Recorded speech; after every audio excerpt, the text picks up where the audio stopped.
رفقا سلام و خوش اومدید به کانال استودیو پرو 13 و در واقع سومین قسمت پریمیر از ابتدا.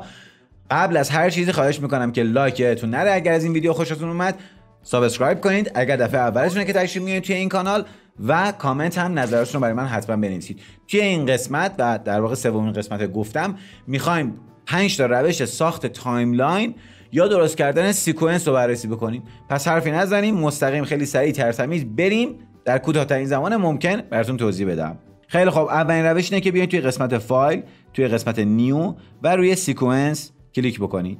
اینجا چند تا گزینه هست برای شما که میتونید انتخاب بکنید. مثلا 1080 24 فریم، 25 فریم، 30 فریم یا 480 یا 720، هر کنشی که دوست داشتید انتخاب بکنید. من میذارم روی همون 1080 پی و 30 فریم. روی قسمت ستینگ هم میتونید اینجا تایم بیستون رو تغییر بدین، مثلا 2997 میتونید بذارید مثلا دراپ فریم بهش میگن، میتونید بذارید روی 30 فریم و اینجا هم اسپکت ریشیو یا فریم سایزتون رو دقیقاً 1920 1080 یا هر چیزی که خواستید تعیین بکنید و اوکی بزنید. میتونید هم اینجا قبلش مثلا بنویسید اسم کنید تایملاینتون رو یا در واقع سیکونستون رو یا همون سکانس خودمون رو بیسیک 3 و اوکی میکنم. این تایملاین برای من درست شد. اوکی. حالا این سیکونس در واقع شما میتونید با همون روشی که توی قسمت قبلی گفتم ویدیوتون رو بیاید درگ اند دراپ کنید، بنویسید مثلا اینجا و ازش استفاده کنید. بریم سراغ دومین روش. دومین روش اینه که توی این قسمت نیو آیتم کلیک بکنید و اینجا بالاترین قسمت سیکونس رو بزنید. دوباره همون پنجره برای شما باز میشه. به همین راحتی دوباره تنظیمات، اوکی و سیکونس جدید. سومین روش اینه که اینجا یک کلیک راست بکنید و اینجا خیلی راحت نیو آیتم رو بزنید و سیکونس. دوباره همون پنجره برای شما باز میشه و میتونید همون تنظیمات رو بکنید، اوکی کنید. بریم سراغ چهارمی. خب برای چهارمی که همون شورتکات کافیه که شما کنترل نگه دارید و ان رو بزنید.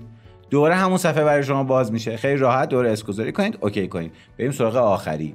برای آخری شما میتونید یه فایل وارد بکنید. مثلا من میتونم اینجا درگ اند دراپ بکنم، این فایل هم بگیرم بیارم بنویسم اینجا و حالا برای اینکه بدونم چه سکونسی درست کنم کافیه که روش یک کلیک راست بکنم و توی قسمت پروپرتیز اینجا ببینم اینجا 24 فریم فریم ریتم و 1920 1080. حالا اینجوری خیلی راحت میتونم سکونسمو تنظیم بکنم. اوکی میکنم.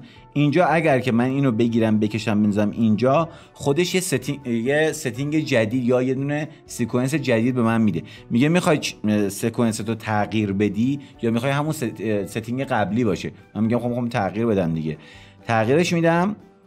الان برمیگرده دقیقاً سکونس من همون چیزی میشه که توی ویدیوم داشتم، یعنی میشه 24 فریم و 1080. حالا نگاه کنید توی قسمت سکونس و سکونس ستینگ اینجا نگاه کنیم شده 24 فریم 1920 1080، دقیقاً همون چیزی که بوده و اینجا باز میتونید اینو تغییرش بدید. اوکی میکنم و من آخریشو ساختم.